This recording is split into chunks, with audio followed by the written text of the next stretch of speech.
For decades, older adults were told that as long as they slept 8 hours, they were doing everything right. The number became a kind of promise, a rule that seemed simple and comforting. Hit that number, and your body would take care of the rest. But many people over 70 know the quiet frustration that comes from following that rule and still waking up exhausted. The clock says you slept long enough, yet your body tells a very different story. Your legs feel heavy when you swing them out of bed. Your head feels thick with fog. Your motivation is slow to arrive, if it comes at all. You carry that tiredness through the morning, into the afternoon, and sometimes right back into another restless night. For a long time, countless seniors have blamed this on age itself. They tell themselves that low energy, dull thinking, and constant fatigue are simply the price of growing older. Friends reinforce it. Family members gently shrug and say, "That's just part of getting older." So the cycle continues without question. Late evenings become routine. Télévision fills the key hours. Phones glow in dark rooms. Bedtime drifts later and later, not because the body feels alert, but because the habit feels familiar. And every morning begins with the same quiet disappointment, another full night that didn't restore anything. What's often missed is that the problem is not a lack of effort, and it's not a personal failure. It's a timing problem. The body does not follow social customs or old routines. It follows biology. After 70, that biology changes in subtle but powerful ways. The internal systems that once tolerated late nights become less forgiving. The body still knows how to rest, how to repair, how to renew energy, but it needs the right conditions to do so. When those conditions aren't met, the body struggles silently. It keeps showing up. It keeps trying. But it does so with diminishing returns. Night after night, many older adults unknowingly work against their own healing rhythm. They push past natural tiredness. They override the signals their body sends because a favorite show hasn't ended, because sleep doesn't arrive immediately when they lie down, or because they believe it's too early to go to bed. Over time, this quiet resistance adds up. Energy fades a little more each month. Focus sleep a little faster. Mornings lose their freshness. None of this happens suddenly. It unfolds so gradually that it feels normal. Yet beneath all of this, the body is still communicating. It still sends signals when it wants to slow down. It still prepares itself for rest in its own time. The tragedy is not that these signals disappear, but that they go unheard. What feels like decline is often just misalignment. What feels like inevitability is often just a habit that no longer fits the body's needs. And once that mismatch is finally understood, a door opens to a change that is far simpler and far more powerful than most people ever expected. After the age of 70, the body begins to operate by a slightly different set of rules, even though most people are never clearly told that those rules have changed. The internal clock that once allowed late nights and easy recovery becomes more sensitive and more precise. This clock, known as the circadian rhythm, governs when the body releases hormones, repairs tissues, and restores energy. In earlier years, the brain could delay sleep signals without much consequence. But with age, that flexibility fades. The timing of hormone release shifts forward quietly and steadily. The body now starts preparing for rest earlier in the evening, whether a person is ready for it or not. As daylight fades, the brain begins increasing melatonin sooner than it once did. This hormone does far more than make you feel sleepy. It coordinates the entire nightly repair process. Blood pressure begins to ease downward. Breathing becomes slower and more regular. Core body temperature drops, signaling to every system that it is time to slow, cleanse, and restore. These changes are not subtle on the inside, even if they feel subtle from the outside. They form a carefully ordered sequence, one that depends on timing as much as duration. The difficulty is that modern habits often collide directly with this natural sequence. Artificial lighting keeps rooms bright long after sunset. Screens deliver a steady stream of stimulation and blue light that tells the brain to stay alert.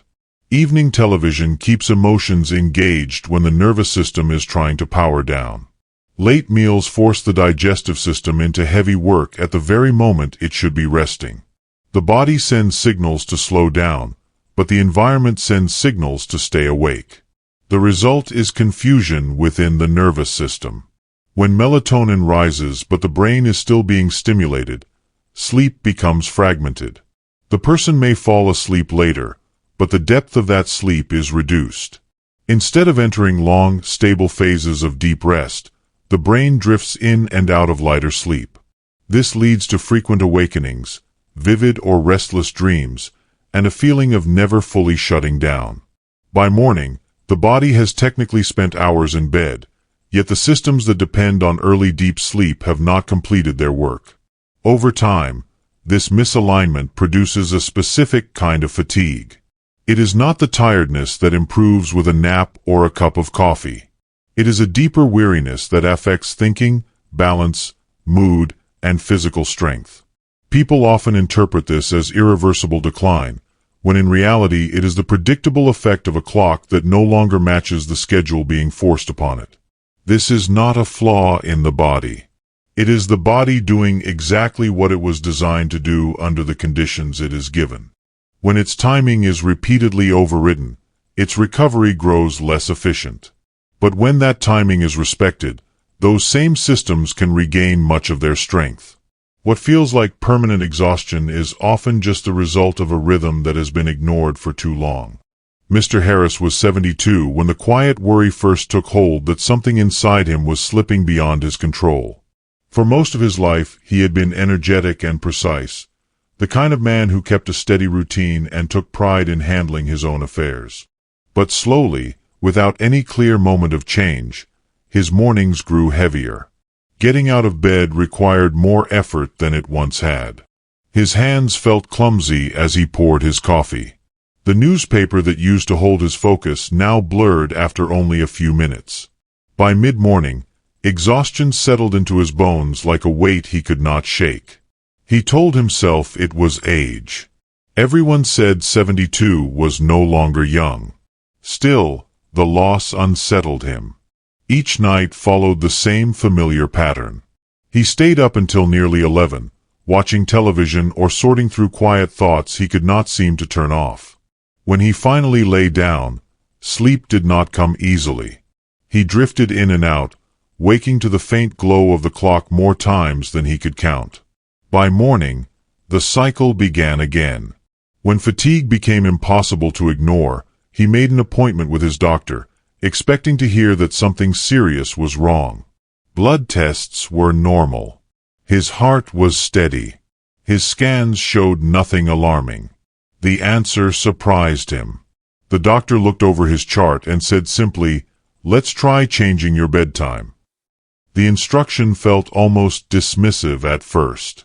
Go to bed earlier. Shift your routine to the early evening. Keep it steady for 3 weeks. Mr. Harris left the office unconvinced. He had expected prescriptions, tests, or a diagnosis with a complicated name. Instead, he was given a clock and a suggestion. Still, unease about his condition pushed him to try. The first few nights felt strange. His habits resisted the change. He lay down earlier than usual, uncertain and restless. Yet he noticed something unexpected. Sleep arrived more quickly. The long stretches of staring at the ceiling grew shorter.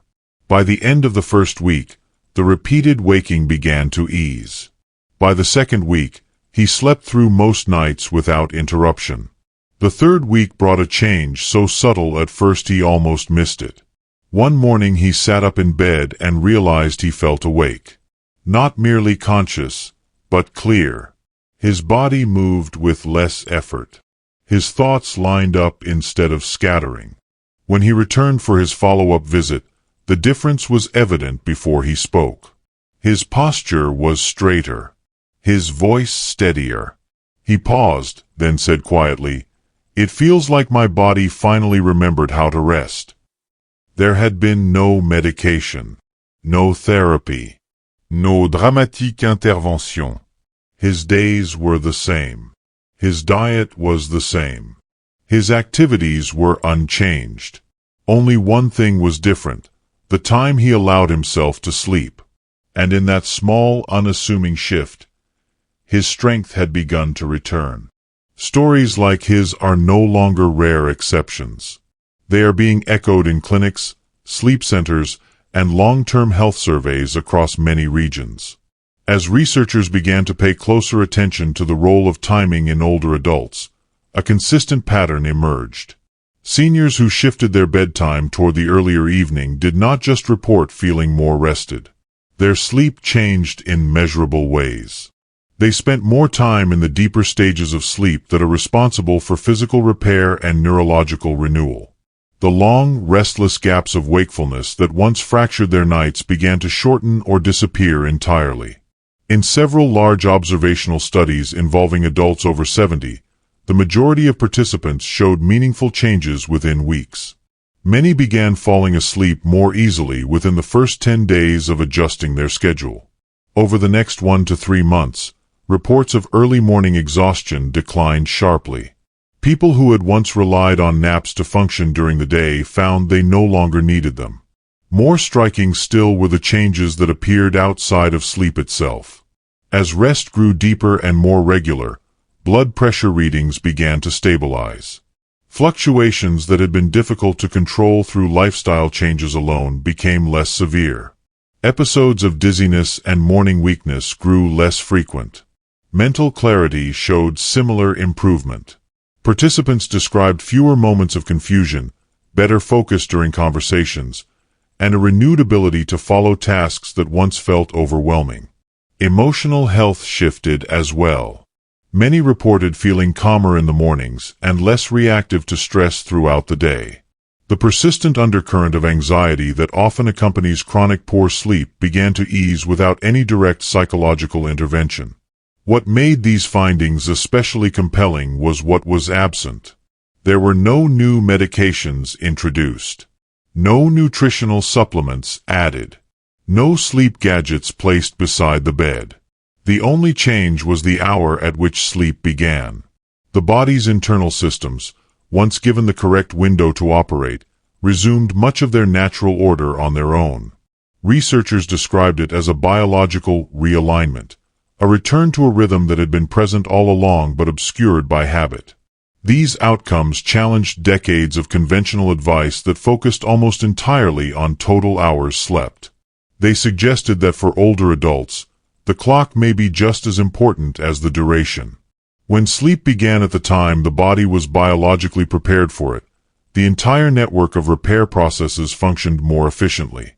And as these quiet changes accumulated night after night, their impact extended far beyond the bedroom, reshaping health in ways that touched nearly every system. One of the first systems to respond to the shift is the heart. During deep, well-timed sleep, the heart finally gets the rest it has been working all day to earn. Blood pressure stabilizes. Irregular rhythms become less frequent.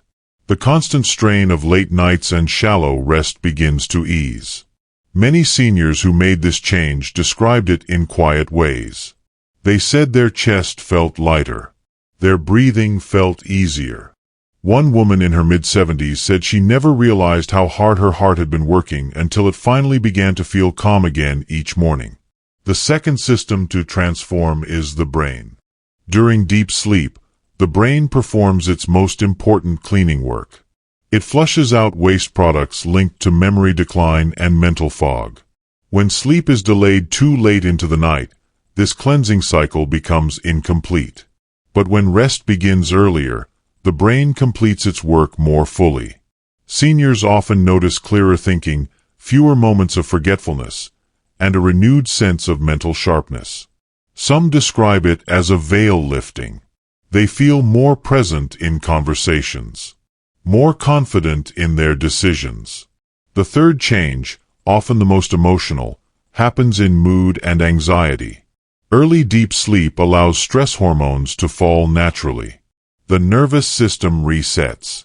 Many older adults who once woke up tense and uneasy begin waking with a sense of calm they hadn't felt in years. They feel steadier, less overwhelmed, more at peace with their mornings. This is not a miracle. It is the body doing what it was designed to do when it is finally allowed to rest at the right time. True healing, however, comes from consistency, not perfection. The first key is choosing a steady bedtime in the early evening and guarding it gently each night. Your body learn through répétition. The second is easing off stimulants in the afternoon, even the ones that seem harmless, because your nervous system becomes more sensitive with age. The third is softening the light in your environment as night approaches so your brain understands that day is ending. The fourth is creating a quiet wind-down ritual that tells your mind it is safe to let go, whether through calm music, gentle movement, or stillness. The fifth is stepping away from screens before bed so your thoughts can finally slow and your hormones can do their work. None of these are extreme. None require technology or expense. They are simply invitations for your body to return to its natural rhythm. And when you begin to listen to that quiet rhythm again, something remarkable happens. Your morning gros laita. Your thoughts grow clearer. Your body feel more like home. That soft wave of tiredness you feel in the evening is not weakness. It is your body whispering that it is ready to heal. If this message reached you today, leave one word in the comments below. Just one word. Because sometimes, one word is enough to remind us that we are not finished, and that feeling better is still very much possible.